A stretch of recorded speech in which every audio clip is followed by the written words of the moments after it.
fellow travelers, and welcome to another episode of the Virgin Stars Podcast, fourth season, end of the year episode. I appreciate your continued support. This is an amazing episode because Barney Smith from StoryComic Podcast is on, and Kurt Sasso from Two Geeks Talking. Now come aboard as we go traversing the stars.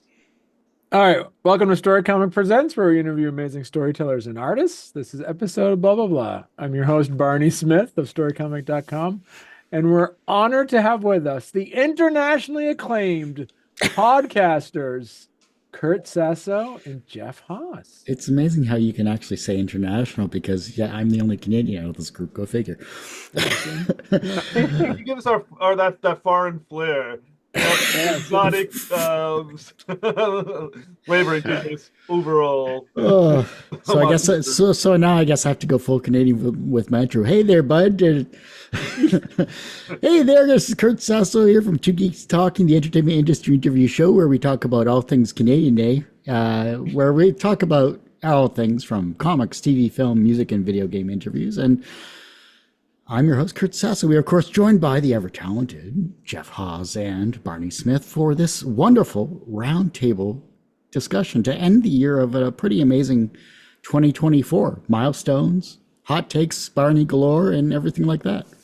Hey, well done, everyone. Well done. So this is the end of the year extravaganza, where now the three of us, used to be four, but now it's the three of us, come on and talk about the year that was. So, what is there worth mentioning, guys? Go ahead, Barney.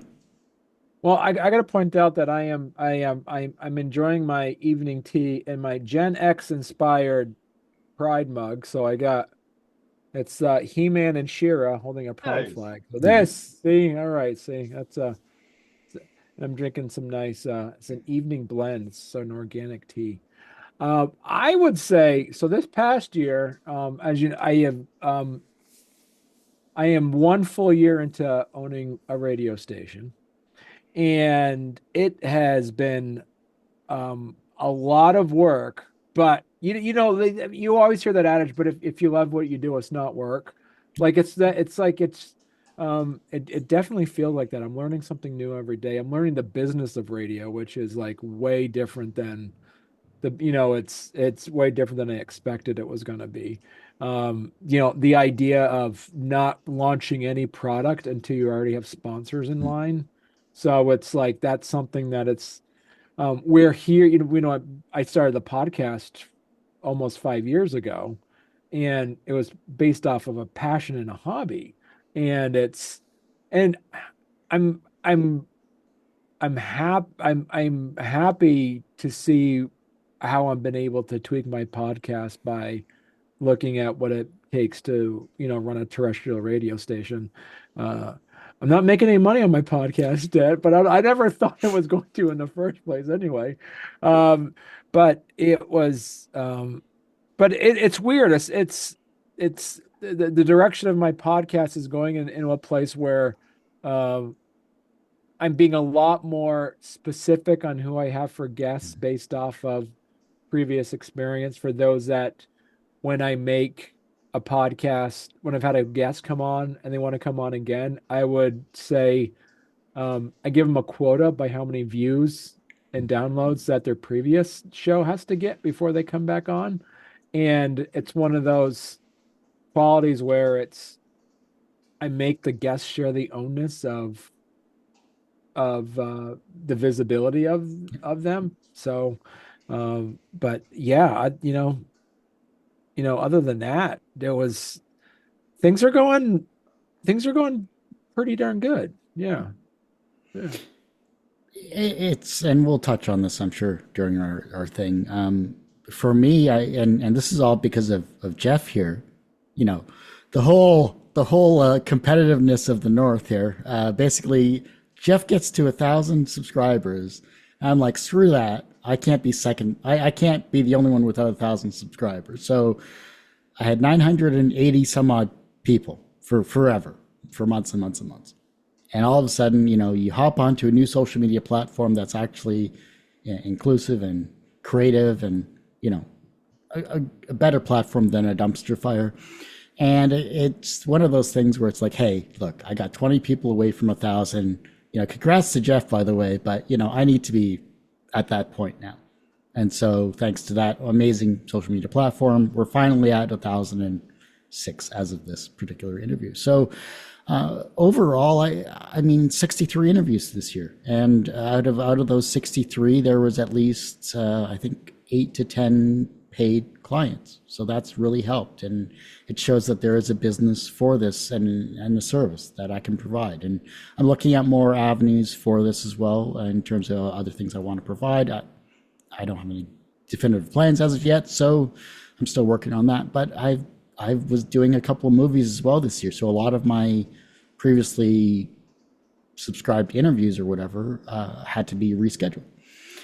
I'm doing a lot more DIT work in the industry down here. I'm going to be on a feature film in 2025 and a series as well, a 6-episode series out of Bell Media. So things are slowly picking up finally after all this time. So it was a great year so far. Only maybe 10 cancellations, and go from there. Well, I'll say for me, I got my 1,000 subscribers, so I was very excited. Found out once I got my 1,000 subscribers that it's an actual meaningless number because you still don't get paid until you get to 4,000 viewing hours. Yep. So that excitement quickly wore away when I realized I still was not gonna make money. Yep. Even though I got to my 1,000. And I will say, it's been an up and down year. I mean, I got some great interviews, some big interviews for myself, and then had some quiet. Like this December has been really quiet for me. Subscriber-wise, it's been one of the quietest months I've ever had. But I'm trying to remember what I said the last time we had one of these episodes where I'm trying to ride the wave better. Where I'm trying not to get as stressed out by the lows and not get too overexcited by the highs. So I'm doing my best to just kind of like ride it out. I've had some big cancellations. I've had some big schedules as well, but trying to keep that even keel. But I got to my 1,000, which was the original goal. And now it's just a question of can I get people to actually sit and like watch the episodes to get to a 4,000 viewer. I'm at like 3720 or something like that. So I mean, I need one more hour of viewership a day in a year, and I make my money. Except that it constantly resets every single month. Well, I'm saying, like, if I built from where I was on average and I kept 1 hour more a day over the course of a year, I would average out to my number. Yeah. So, yeah. So anyone out there want to watch my shows for just 1 hour a day? Be a fan. Go for it. I'd appreciate it. Yeah, it's tough. Well, I mean, I learned this lesson from my wife, who has like almost 8,000 subscribers on her YouTube channel, and on average, so the thing is like you're never going to be rich from YouTube because it's roughly every 7,000 subscribers equates to like $100 a month. So it's not like you're gonna, so it's but what she does, this is smart. What she does is like she opens up her laptop at night and opens up 3 different browsers, and she'll play her YouTube channels on 3 different browsers. And I do that with like, say, like some of my like audio podcasts, the ones that I'm trying to, get up a little bit higher.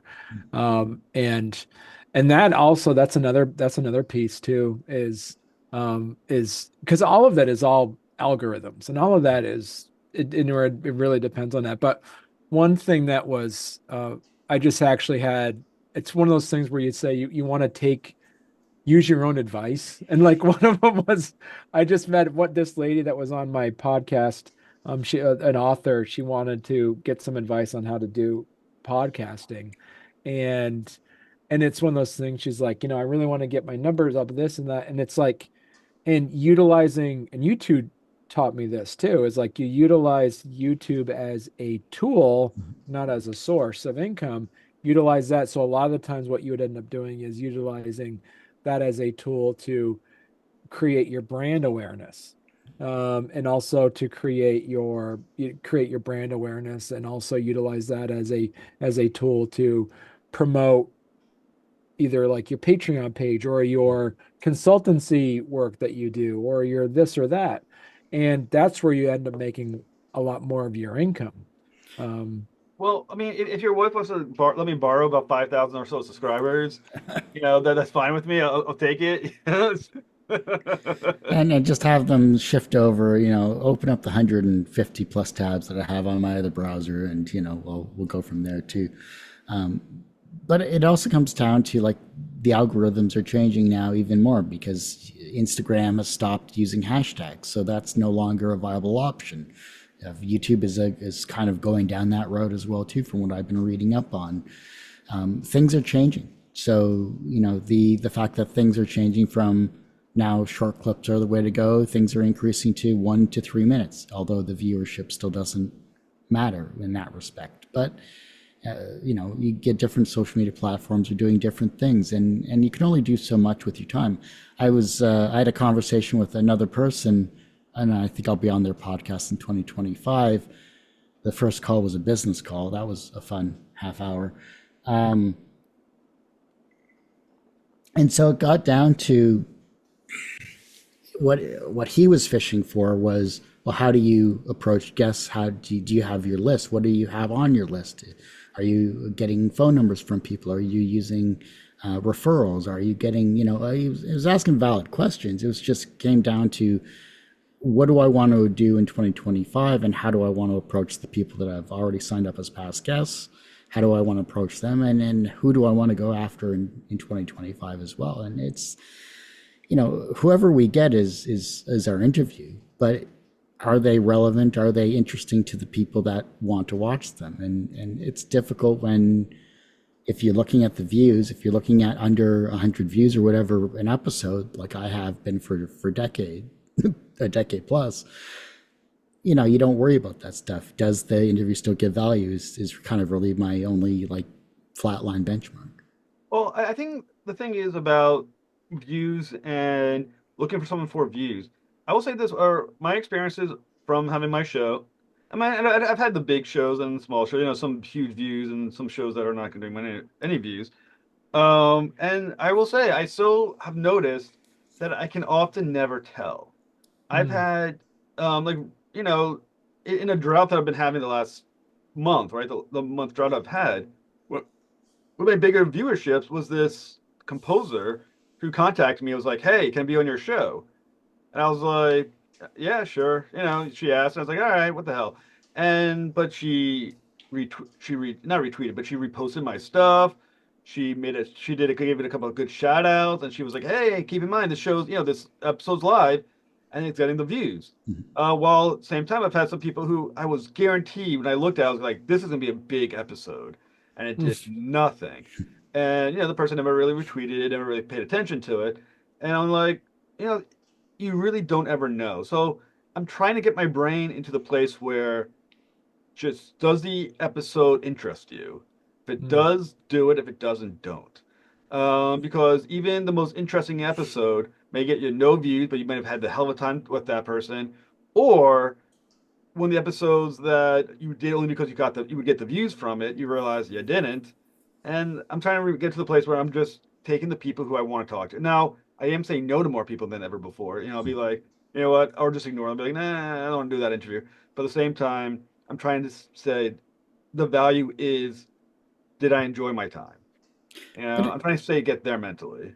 But it also comes back to, and it's a very good mental space to have, because sometimes is the hassle worth it? Are you getting burnt out from doing what you're doing? And sometimes you just need a break. Maybe the quality of that particular guest, whoever it is type thing, just isn't up to a level you want to get to. And I did that earlier this year, where it was just like, look, I think you have something amazing going on. I don't think this is the right time to showcase you, as much as I know you're going to do good in the future. But as of right now, like mentally for me, it was just like, I understand where they're going with this creative work, but I just don't have the energy to put into asking the questions.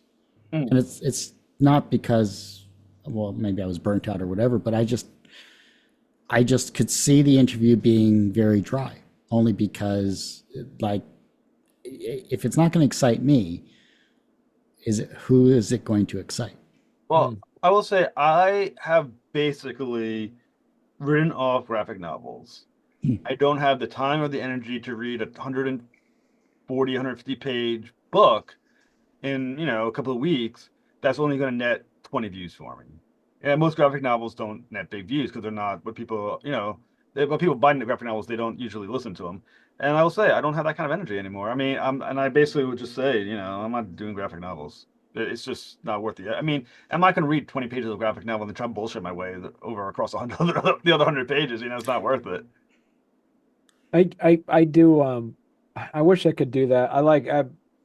I have such a hard time saying no to anybody. I don't know if it's just like I'm so glad my wife doesn't want pets in the house, because if every time I walk past something like a lost dog, I'd bring it. Like, I just see what I do is like someone's like, "Can I be on your, like, can if I discovered it, can I be on your podcast?" But I look at it was like, what I'll do is I'll look up their they send their links on their links. I look up their Instagram page. They got like 100 followers. All right. I'll go on their Facebook page, look at them, get like 50 likes on their Facebook page. I'm like, okay. And then I look at their book there. Horrible illustrations. I'm like, and then I'll reach out to them. I'm like, yeah, February's open, man. What do you want? I just felt so bad. I'm like, I gotta help this guy out. Like, But that's not a bad thing to do, though, especially if they're just starting out. Okay, I can understand, I get it, Yeah. and everyone starts somewhere. And early on, it was pretty much grab anyone you can, get them on the show, get the content out, move on to the next thing. And it's very rapid fire. It's very thing, but you still care about what they're doing to a certain extent as a host, and you want them to do well, because you never know if that person 10 years down the road is going to be working for whoever, and that's the way it's kind of, at least back in 2008 plus, that's kind of how it's evolved currently. But I will say, though, I don't know if that ever pays it for, because I've had a couple of guests, not a lot of them, but I have some guests who weren't big when I interviewed them, but became big after. You're welcome. I'm just kidding. Who became big after, and when I've asked them to come back, they've been too busy now. Now, sometimes doesn't pay it for. You think it would be nice if they did always pay it for, but I'm thinking it doesn't pay for it. When they become too big for you, they graduate from you in their minds and they don't come back. yeah, I can see that. And it comes back to timing, possibly. It also comes back to do they see you as a way for them to grow bigger or whatever? I don't know what the mentality is of that, but for me, it was always like when I interviewed Ramon K. Perez at a Comic-Con, it was just like, okay, I beat out NBC because I was a little podcaster.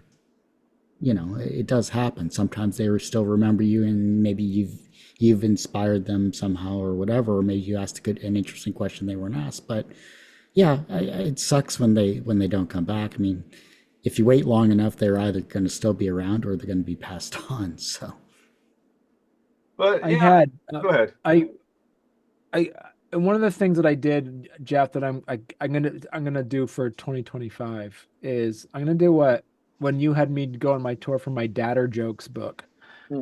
I had some people that gave me a list of expectations before I come on, and I love that. And so when I'm going to put together this is how you log on to StreamYard.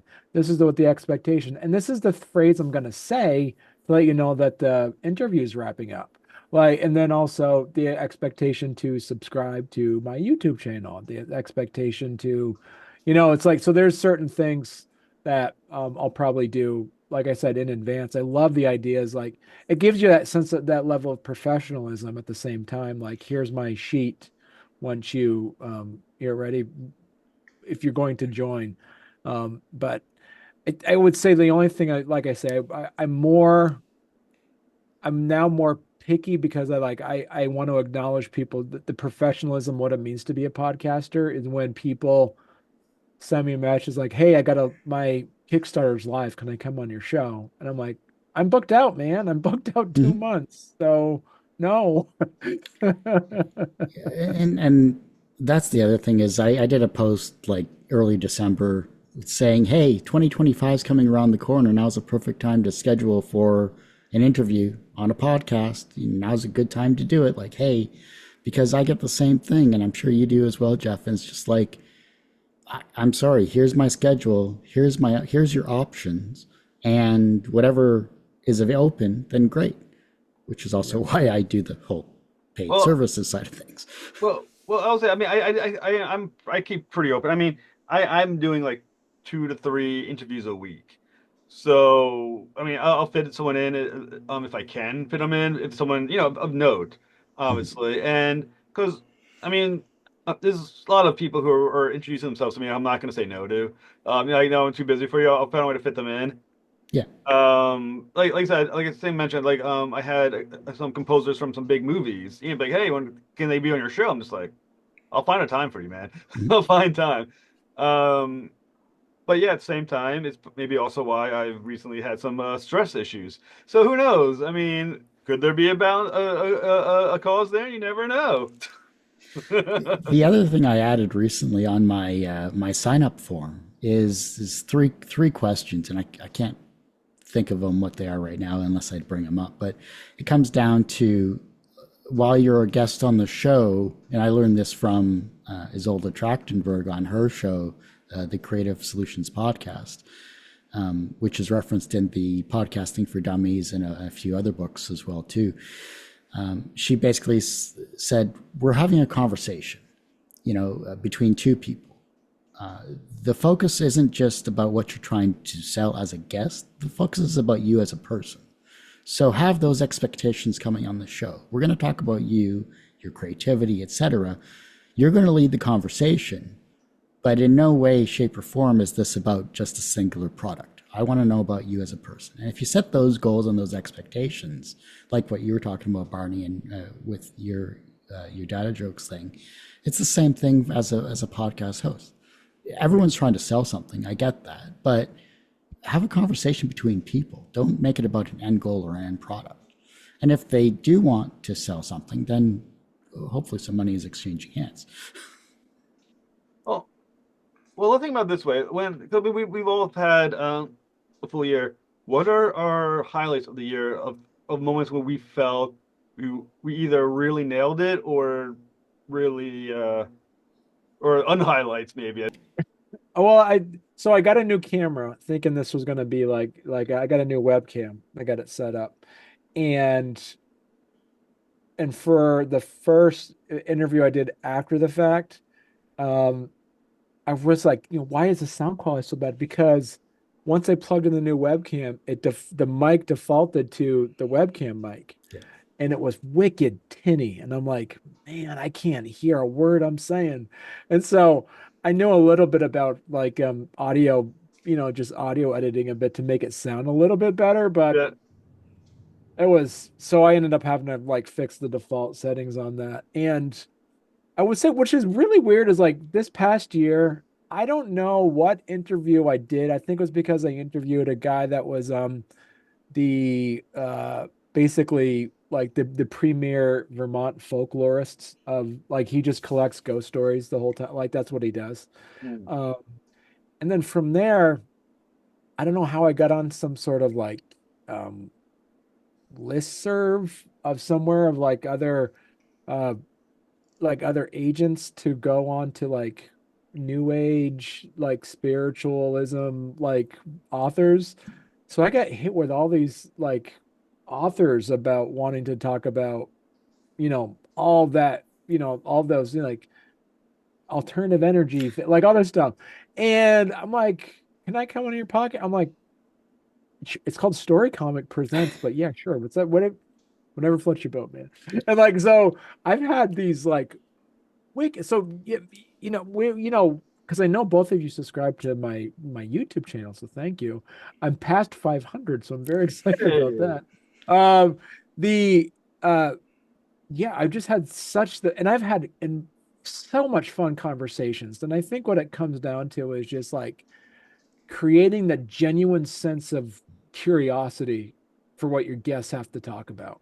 And what you're talking about, Kurt, too, is I love at the end of it, people when they go on these podcast tours about just going through and just going to different, and like they would always talk to me in the sense, kind of like what you do too, Kurt, is that you talked about me. You didn't talk about my book. And like, it was like one of the things that they weren't upset about, because we did talk about their work, but just talk about the inspiration behind their work. Why did you start writing it in the first place? That kind of stuff. And just really, that was one of the things that it's amazing it's amazing how a fantasy author, a comic book creator, a children's book author, an author that writes about reincarnation, at the end of the day, they all have the same struggles and struggles, fears, and successes, and moments of clarity as they're writing those books. And I find that almost there's a universal thing that all creators gather towards, and I think that's been pretty fun for me, is talking to different people at that. I think you need to change your show to just being, instead of story comic, it just be tell me your story, and just keep it like that, so that it's like, now you're having conversations about, even if it's still authors, and that is your niche there. Now it's just tell me your story, and that's the name of your new branding in 2025, and there you go. Now I think then you'll get a lot more traction, I think, instead of it. Now it's a conversation. Now you're the new Oprah of Vermont. So there you go. Yeah. And then just have them just tell, and I get you just keep on feeder lines like, and then what happened? And then what happened? Just don't go Dr. Phil. You're good. No, it'd be fun, and then check out your prepared questions. It's just, then what happened?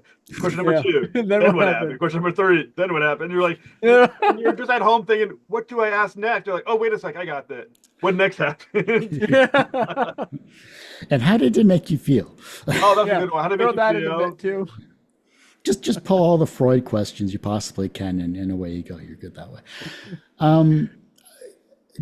I think for me, it was a combination of things. There's a couple of projects I had started or I was consulting on that never happened, unfortunately. It is what it is.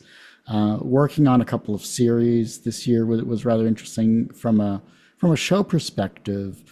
I got to interview 2 Academy Award winners, which was really good. And ironically, it was for She's Like the Wind from Dirty Dancing. So Stacy Weidlitz, who's an amazing composer, got to talk with him about the music culture of New Orleans, actually, which was rather interesting to understand and know about, and Atlanta, New Orleans and Atlanta. He was in both. And then, the other guy, the guy that was a composer as well with that too. Anyhow, it'll get me after the show's done. So those are two interesting things. But I learned a lot more about, promoting. November for me was a really good month, because for the longest time I was on average about 60 hours of view time every month. So January is usually a good month, and then December is kind of like, it's like an up and down tick. But November was really good because I had like I created a ton of shorts for a ton of people. I found some new creative ways to start promoting things. I learned more about the DaVinci software I'm using in terms of subtitling and things like that. So it was kind of a growth month for me, and a growth year overall, trying to understand better marketing practices and social media side of things, and still be creative and not rely on the whole automation that's currently out there. So I just, as long as you have that creativity and you find ways to push yourself and push your show and push what you're doing, you're always going to learn some way, shape, or form. And in December, I decided to take a break and started focusing on just creating a simple video game, just because I wanted to learn Unreal Engine just for fun, and go from there. And that'll help me with visual effects, I think, in the future for a film. Well, now Blue Sky has something like Feeds, which is sort of almost like a it's like sort of like not quite like forum posts, but it's an organization of posts on certain subjects that you can now connect into. That's almost like a Discord almost, but I'm sure there is ones for like authors, like especially I know you do a lot with children authors that probably could connect into and connect to all the people who read or watch podcasts about that. I'm sure Kurt has, and indie comic stuff like that. I mean, Blue Sky has a lot of potential. I mean, it still isn't in its infancy. It's still low for me on interactions, but I think there's potential for in the feeds to start networking better. Yeah, with feeds, it's all about, I believe, the specific hashtag that you link to. It's not like not like an en masse 3 hashtags or whatever, like what Instagram used to do. Right. It's about, well, maybe there's a podcasting feed, or maybe there's a whatever. I haven't really looked into it because I just haven't, but it's something I'll be looking into for the future to start linking my content to. And if something works out, I'll let you guys know in the group per se and go from there. But like with everything else, it just comes down to how can you divide your time, because now there's character limits, now there's a bunch of other things. At least if you've already established your group of people, at least on Blue Sky, they're going to actually see it. That's the main thing, and they're actually going to be able to interact with it instead of being pushed down for throwing up a link that's not linked directly through Blue Sky type thing. So, well, yeah. It gets down. This brings up two questions. One, when I post something when I share an interview, am I sharing it to other creators, or am I sharing it to the audience of that person who's my guest? So hypothetically speaking, I got to bring up children's book, like I said, children's book authors.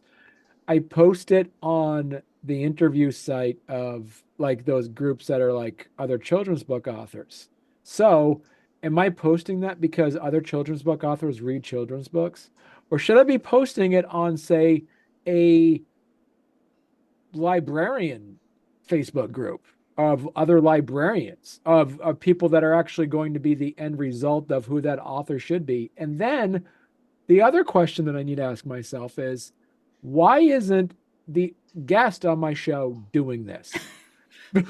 It's like, it's not my role. That's but the point is, like, is it my role or is it not my role to promote those interviews that I do? I promote it for my show, but am I doing the job that I expect the author to be doing as well? Well, my argument would be it's both. The reason is this. Let's say when I do my episodes, I release it, I always hashtag and tag whoever's in the show, right? But at the same time, whether that person is going to do the right thing by me or not, it still behooves me to promote myself as much as humanly possible. So I will still post my episode to Blue Sky, to X, to Instagram, to 20 to 30 Facebook groups, and I keep posting, I post, because regardless if it's doing the job for them or not, it helps me. And as long as it helps me, that's all I care about. And yeah, the other person, the guest, it'd be nice if they do help me. Sometimes they do. Mad Cave Studios have done a good job of retweeting and reposting things I post. DC Comics won't. But I'm not going to stop posting because DC won't, promote me. Because I still benefit from it. And whatever they do at this point is gravy for me, is helpful for me, but it still serves me to promote. So that's why I still would be pushing, whore your stuff out to every single platform you can get to, because at the end of the day, it still gets you extra views. And if it gets you 10, 20, 30 extra views, we're not comic book resources where we're going to get like 1,000 views on something. Right. 20, 30, 40 new views on any episode is significant for that episode. And the way I see the math on it, if you get to 100 views, the odds of you getting an extra subscriber per 100 views on an episode is good too. So you're paying yourself to do it. So do it, even though the principle to you says, I've already done the work by giving you the interview, you need to promote. I say don't waste potential views. Yeah, think of it as marketing yourself rather than marketing the guest. It makes things a lot easier from a self-promotion standpoint. It's like, hey, look, I did an interview with this person. If you like this interview or if you want to be on it, like, subscribe, blah, blah, blah, do whatever you can. It's second Jeff on that. Post to everywhere you can, not just where you think that guest should be. That's up to them. They're going to reach out to the people. As long as you provided them a link and that other stuff through a follow-up email when it goes live, which I think we all have to get better on in general. Yeah, I need to get better at that a lot. As long as you've let them know what the link is, you've done half the battle right there. Your own self-promotion on your 7+ social media sites, plus forums, plus whatever else you post on regularly will help you in the long run as it is. So you've done your due diligence already by doing the interview. You've done extra diligence when it comes to your self-promotion. Right. Yeah. And I mean, let's say that's our business, right? Is the promotion aspect of this, and I can't imagine leaving any views on the table. You know, if I could have got, in every single episode, there's somewhere I can get 50 more views on it without paying money to do it, because obviously you can also pay for advertising, sponsor, a bunch of bullshit. I say fucking do it, take it, get those views, because like I said, every view you get could be that fan who's now going to stick with me. I'm finally starting to get some fans who will watch every episode I do. Nice. And the more you get of those, it's sort of like that nice foundation to know you can get, this is your new basement, because that's where everyone's going to go watch. So yeah, don't leave anything on the table ever. Even from a podcasting side of things, now that it's been almost 2 years since I've brought back the podcast. So the audio side of things, I'm seeing every so often, 1 month, someone will do like 60 to 200 plus downloads just en masse at one point in time. Yeah, I've seen that too. And it's just like, it's amazing to see, and it's awesome. It still boggles the mind from time to time, saying someone from Thailand just downloaded 260 episodes in one shot. Someone from Germany downloaded a whole bunch of episodes in one shot. And it's like, that's, great dopamine. It's like, oh my God, I'm actually doing something right. Actually, they've looked at one interview and they decided to go through the 200 I have. Awesome, cool. It feels like we've done something right in the world, even though we're not getting, massively wealthy off of anything. Yeah, I'll say there's some people I have who are fans who comment on every episode, just about every episode now, or at least every one about comic books or something like that. And I always say it feels good because you're just like, all right, that's my fan. This is for you, dude. You're my fan, the one I've got.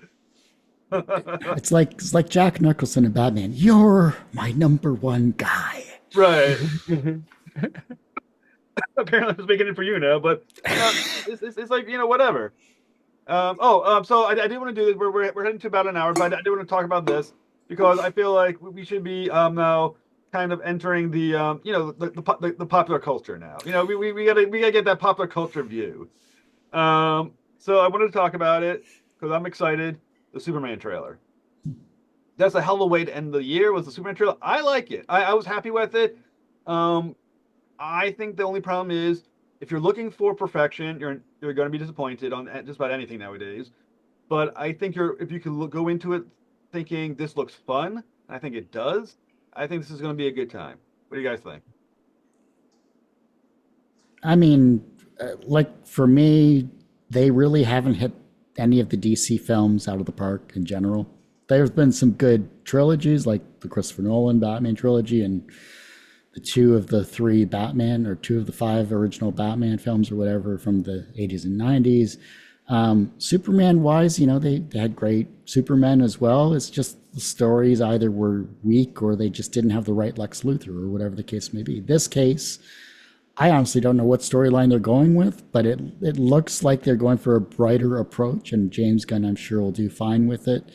But what really got me was Nathan Fillion, Guy Gardner's Green Lantern with that bowl cut and that fake chin. That, even if it was a fraction of a second on the screen, it was just enough saying, what the fuck was that? But anyway, but who here has read the Giffen? I think it was DeMatteis and Giffen, the Mattis Giffen, Justice League. All-Star Superman? Well, no, the Justice League comic book that came out.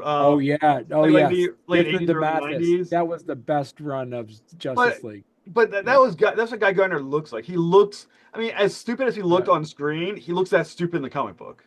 Okay. I'm saying like it's consistent. So it's an actual comic book choice. Yes. So here's the thing: the difference between DC Comics and Marvel Comics is that in Marvel, when someone gets up having superpowers, they're like, "Oh crap, I am in trouble."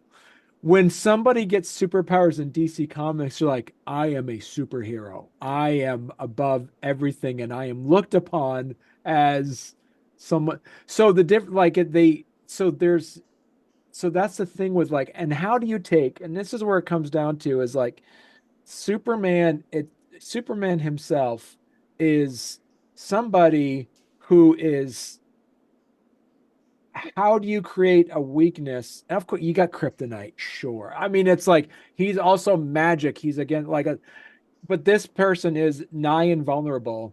How do you create drama and suspense with somebody who is nigh invulnerable?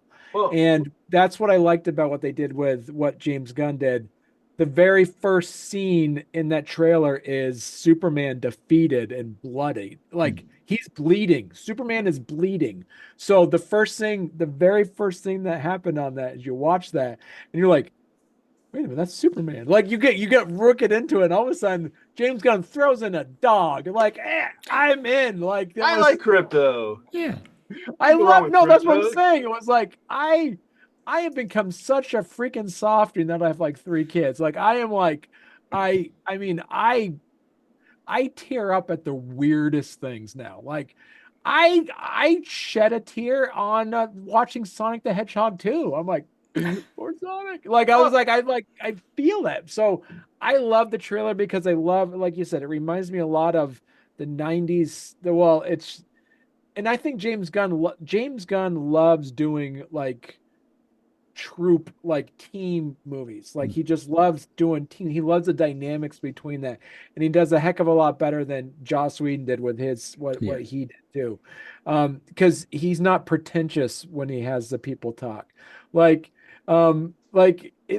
like the very first time we were introduced to James Gunn is when Guardians of the Galaxy 1, like most of us have been, and you're watching that movie and he just showed it like the whole like usual suspects setup with everybody lined up there. And then one actor goes, "What a bunch of a-holes." I'm like, this is my guy. Like I like that. Like Well, yeah, I think what also apparently the story behind the dog is that it's based on the new dog that he got. And I thought to myself, because honestly, anyone who's watched like the DC Pets TV movie, it was like it's like the big noble dog. I don't know if that's like a Labrador or whatever that, or Shepherd or whatever hell that is. Yeah. But something about this dog being like a tiny little, like kind of like a shit dog a little bit, just added to the part where I'm like, oh, I really like Crypto. Look, it's this little fucking terrier. It actually is something more adorable about it. At least it wasn't a Chihuahua. I mean, I am so, because here's the thing, like James Gunn doesn't have to prove himself to anyone. He doesn't have to prove himself. He's basically, so the very fact that that DC, that HBO Max, Warner Brothers walked up to James Gunn and says, "Can we steal you from Disney? And can you just be in charge of the DC universe?" And the fact that he said, yeah, the fact he has the confidence of it, that he can do it, the fact that he'll be able to do that. And I am very hopeful that finally DC, the DC movie universe is going to actually get up to par to, because Warner Brothers does great cartoons. Yeah. They've always done great cartoons. And say what you want, the Arrowverse did not pretend to be anything other than being like drama, campy action. Like it never pretended to go there to win Emmys. That was good. Like and the thing is that before that, DC Universe, the movies, didn't know what it wanted to do. It tried to do extended universe stuff. There was some good stuff. I liked Wonder Woman a lot. I liked the latest Batman movie. I thought was pretty darn good. The one called The Batman. The one with what's his name? Robert Pattinson. Yeah. I don't know. Yeah. That one I thought I liked so much of the potential of what, and so much of what's there. But that's the only Batman movie I've never seen more than once. That was what I liked about that movie, is that the thing is like Batman himself has multiple personalities, not like Moon Knight multiple personalities, but there's so many different layers to Batman. He's rich, he's gadgets. He knows like martial arts. He has lots of money. He's technologically savvy. But nobody ever, except that last movie I mentioned, actually touches on the fact that Batman is a detective. Yeah. Like he is a detective. Like he started off in Detective Comics. So that was the first movie I saw with Batman that wasn't action. It was about solving a mystery. Like that's how Batman started, was solving mysteries. That's what I liked about that one. And if he's a way he can take Robert Pattinson Batman forward, I wouldn't. James Gunn could do good with movie about it, but whatever. I love what I loved about the Batman, that movie there is like he shows up, hangs out with the cops, and people are like, dude, you're nuts. You know that, right? You dress up like a bat. Like they just like completely like make fun of him too. It's like I love that. I mean, well, my hope is that the Superman movie is good enough that you actually can have a Hawk Girl movie and a Metamorpho movie and a Green Lantern film. And I mean, I know they're doing a TV show, but also, and I don't know, like there's a lot riding on this. He can't fuck up. And the Guy Gardner thing, yeah, he looks stupid, but I think Guy Gardner's supposed to look stupid. That's the whole point of Guy Gardner, that he's stupid. I'm surprised that they're using an actor that's as old as Nathan Fillion. I mean, Fillion's in his 50s by now. It's a little old for a superhero nowadays. But Guy Gardner's always had wrinkles on him, though. He's never been a young guy. He's never looked young. So no, never young, but it's usually a superhero in their 50s. You know, he's not going to last a long time in the role. Or it's a one shot, yeah. Like he'll have this one thing, and then they'll focus on Hal Jordan or whatever else. Yeah. But I think Superman. I think the guy who plays Superman gets it. He reminds me of someone like what pissed me off the most about the Snyder crap is that they spent so many movies being like Superman represents hope. He represents hope, but they kept telling you because he never did. They had to keep like reminding you. Oh, by the way, he represents hope. It's like, oh, does he? Thanks for letting me know. I wasn't noticing it in 3 movies so far. With this dark color palette, with the fact that everything was vignetted, and it's just like, are you trying to just duplicate a Batman film, or are you actually going to show some color? I don't know. Like, because he needed everything. And he like destroys entire cities, and he's like whatever. But they kept saying over and over again, "You represent hope, Superman." It's like, no, he doesn't. You actually got to like. It's like I felt like I was talking to like one of my students. Like you can't tell you won't tell the reader that he's hopeful. You have to show it. Show, don't tell. And I kind of feel like Snyder kept telling you because he couldn't show the damn thing. But this one, in 2 minutes, showed it to you. That one scene when he's rescuing that girl, and he puts and he's like that's more Superman-ish than any of the Snyder films had him the entire time. Yeah. I think they learned a lot too from how they were able to portray Captain America in such a good way. Because Captain America, before the movie came out, I was like, this guy's a square. Like he can hold his own in a comic book, like have a title, like this guy. But they did it. Like they actually made you feel for and this is the first time I've seen even that 2-minute trailer that this is probably the best Superman we've seen since Christopher Reeve. You know what? Chris Evans would have been a great fucking Superman. Can we just put it out there? Chris Evans would have been the perfect Superman. I think it's only because we saw him in Captain America that we could probably say that. Because if you look at his other roles, though. Right. But what I'm saying is his role, his Captain America, virtually is Superman in personality. He could have, now having seen him in Captain America, he could have been the Superman. Everything would have worked out fine. Yeah. I just really hope they bring in, James Gunn has got to bring in Superman's like foil, not his nemesis, but his foil, Lobo. I would love to see. I'd love to see what James Gunn would do with Lobo. Well, here's my question. There's been 4, 5, 7. This is the 8th Superman movie that exists in live action, right? Where the fuck is Brainiac after 8 fucking movies? Brainiac should have been there by now. We should have seen Brainiac on the big screen by now, and they still have not pulled that off yet. I would say that the only caveat, it's been long enough since Age of Ultron came out that it'd be okay to bring Brainiac in. But you know who I'd like to see though, that is very distinctive DC that Marvel can't say, would be Mxyzptlk. They should bring Mxyzptlk in, man. How would you do that for an hour and a half movie though?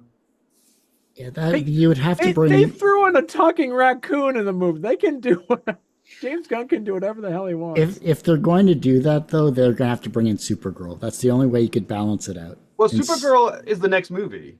Oh, is it? Superman. Okay. She's the next. According to James Gunn, the next is Superman next, and then Supergirl comes right after, which is kind of weird. I feel like that's too close together to come back close to each other. But apparently, according to James Gunn, the script for Supergirl is so amazing that he can't not make it next. Well, just like Batgirl. Oh yeah, yeah. That went well. You know what? I want. I want to make enough money one day where I can just like scrap a film for tax reasons. That's when you know you're doing okay. Barney, you brought up something saying that this Superman was they learned so much from the other Supermen that they've done recently to make this one as they have. That's a pretty fucking expensive learning lesson there. I mean, from a school board perspective, I mean, you've just spent a couple billion basically trying to figure out what your class syllabus actually is. Well, but the difference is what Jeff says. That could be written off to the point of it cost you $0 because that is it's all written off. So yeah. That's what's nice about being rich. You can fail spectacularly for no money at that point. I mean, can you imagine our lives if every time we fuck up, we can just be like, that doesn't cost me anything anymore. I've done bad enough. I shouldn't have to be charged for it. Well, here's the thing. It's so basically I'll put on my MBA hat. It's called fail fast. So what you got to do is like it will cost you more money if you keep moving forward. So basically, you just fail fast. I'm like, this isn't gonna work. I'm cutting it off. Because you think of it with the Batgirl movie, they spend a lot of money on there. They would have lost a lot more money if they actually like paid for the publicity and then had all the stuff going out and all that stuff. They would have lost more money. So, but I mean, it's a good point. But can you imagine? And I think Kurt, you'll appreciate this. All the people involved in that movie, the lighting people, all these people who cannot like reference it as on the resume professional, careers because the movie will never have come out for anyone to see it. So all these people who bled for this movie got nothing out of it. I mean, probably got paid. But they got nothing out of it for as their careers because they decided they made more money on taxes than they would have made in the movie. Just from working on features and short films, there's a really funny short film that even if you're not in the film industry, you should watch. It's called The Director. It's on YouTube somewhere. I'll find it. I'll send you guys the link. But it's quite literally about the chaos that is on a film set and how a director just comes in, expects to just shoot, and away you go. And it comes back to the part of it's really the team that really pulls it all together to the point where someone wrote a shirt saying, "This is never going on my CV." It's like an actual t-shirt, which I always want to, actually, I'm probably going to pick up in 2025. But it just comes back to, they got paid. It sucks that it won't go on their IMDb or their resumes or whatever. But it's one of those things where if you enjoyed what you did, you learned something during a major production like that. It's always the stories, and the film community is small. So sometimes it'll come out. I have some artist friends that actually will get paid to do illustrations in a book, and then the book it just stays it just never gets published.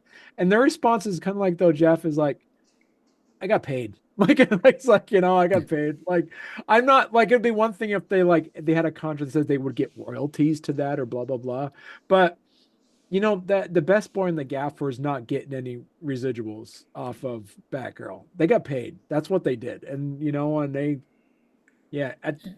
at the end of the day, the only person who's pissed off about a lot of that stuff, fans.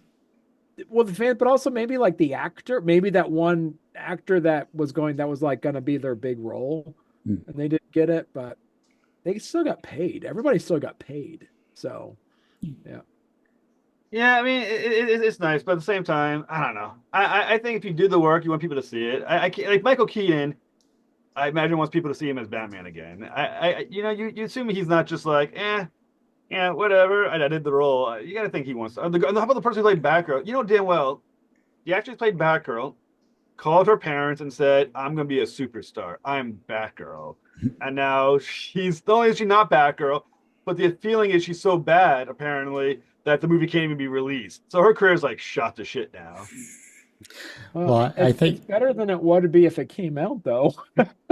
Maybe. look, I mean, it's hard to know how bad it was. the only thing that they need to do, if James Gunn's taking over DC filming, if the next Batman film they need to make after, say, if Robert Pattinson is doing another film, great, that's fine, whatever. But the next film they need to make, and this is something they should have done years ago, is Batman Beyond. You have Michael Keaton as the old Batman. You find that young McGinnis character type Batman for a live action. You bring it to the 2800s or whatever it is, and just give us a futuristic Batman, because they could have done that with the Spider-Man Miles Morales thing. They had a live action version of that scheduled or something, and it hasn't gone through yet. They're still working on it. Well, the one thing I do like about the trailer, and I think maybe it's for the first time, I think, and DC has never done it before. It looks like they trust finally in their combo characters, because they always look like they don't trust their characters. That's why they kept like making them more relevant. This time they look like they just kind of were like, you know what, this is what they fucking look like. This is what they fucking seem like. Here you go. Yeah, we're not going to pretend anymore that these characters have to be updated and a bunch of other crap. Like Marvel trusts their characters. Captain America looks like Captain America. Iron Man looks like Iron Man. The character Rocket Raccoon looks like Rocket Raccoon. They all look exactly how you think they should from the comic books, for the most part. And I feel like for the first time, DC said, "Screw it, we're going to do them how they look." And the character's been around for that many years. We're going to trust them one more time. Yeah, like the Mr. Terrific in the Superman trailer looked amazing. Like the Hawk Girl, she looked pretty good actually. Looked a little kind of smaller side type thing, because I thought she was similar height to, a little shorter than Hawkman or whatever. But I think they nailed the cast of characters. They nailed the costuming down compared to like those spoiler shots that we saw months and months ago. Like they did a good job with it overall. It'll be interesting to see, and if it sets off the spark of the James Gunn era of DC, then awesome. There we go. Hi. Sorry, wife married. Fun. Anyways, editing and all that out. That's fantastic. Anyways, so okay, so we've been up for about an hour and a half. So let's wrap up. And so what we want to wrap? Let's wrap up with goals for 2025, guys. Go ahead, Barney. So I just finished, I'm like an episode 400 and almost 420. So my goal to get to episode 500 this year, which that's a pretty easy goal. My goal is to probably just get some, increase some sponsorships and just get some, just continue going in that direction. But, yeah, I'm just having fun. I'm still having fun with it. Yeah. I think for me, it just comes back to like I'm going to reapproach the 300 plus people I have on my Calendly list and see if there's an update episodes I can do with them, or approach them about the services I have. I'm looking at, I think, better quality of guest. I'd like to start approaching people. I know I'm going to get into a lot of no's with it, so approach and see what happens. Kind of a shotgun approach and go from there. I think that I'll get 50 some odd episodes for the year. If I get over that, then that's awesome. That's amazing. And then the focus for me is looking at the 2 films I'll have to do this coming year. So how I'll have to reschedule and plan for that as well. I'm not sure. I know one will start in March, the other will be in maybe May or June or something like that. So I'm going to be a little busy during the peak months of podcasting, but I think it'll be a good experience like every year, and keep getting the numbers up on the subscribers, because I know watch hours are basically, shot in the dark. Yeah. For me, I'll say this. Reach out as many people as you can. I get no's all the time, but every so often it pays off very well and get a really good guest. So get those no's. It's worth it. So it's totally worth it. For me, my goal is 4,000 watch hours now, since apparently that's the magic number. So that's my goal. I want to get to the next tier of guests, and really, you know, and kind of raise the basement a little bit and get that next tier. That's my next goal. And I don't know. I want to be able to look back and say I had a better year in 2025 than I did in 2024. I would like to say I grew. I can see the growth in viewership and hours than I did in 2024. And yeah. So those are my goals for 2025. Okay. Good. Plans overall, I think. Oh, and get Tom McFarlane on my show. That's 2025 goal. Anyways, so so let's do everyone. Let's do their outro. We'll start with Kurt, then Barney, and then I'll do mine. Is it because I actually have an outro? Okay, gives Barney time to make up one. Okay, fair enough. Well, that ends this particular episode of Two Geeks Talking. Of course, the Traversing the Stars last quarterly episode of the year. You always seem to get that last quarterly, by the way. I think you planned for that, you bugger. Anyhow, you can, of course, find the show at twogeekstalking.com or TGT Media. Of course, the website's going through a revamp. Go to our YouTube channel. That's always updated at youtube.com/TGT Media.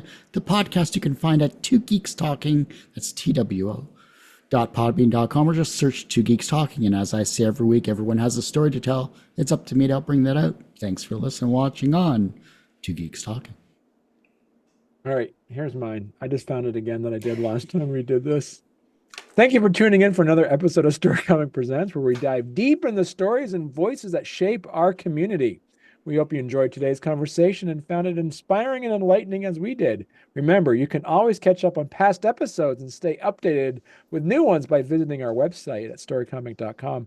Don't forget to follow us on social media for more behind-the-scenes content and updates. If you have any feedback or suggestions about Jeff Haas, we'd love to hear from you. Reach out or to our website. Thank you so much. Blah, blah, blah. There you go. Stay curious, stay creative, and keep the stories coming. Take care. Thanks for listening to another episode of the Furnace Stars podcast. Please like and subscribe. This has been the end of the year episode. I want to thank my guests, Barney and Kurt, for coming on the show. Until next voyage, travel on.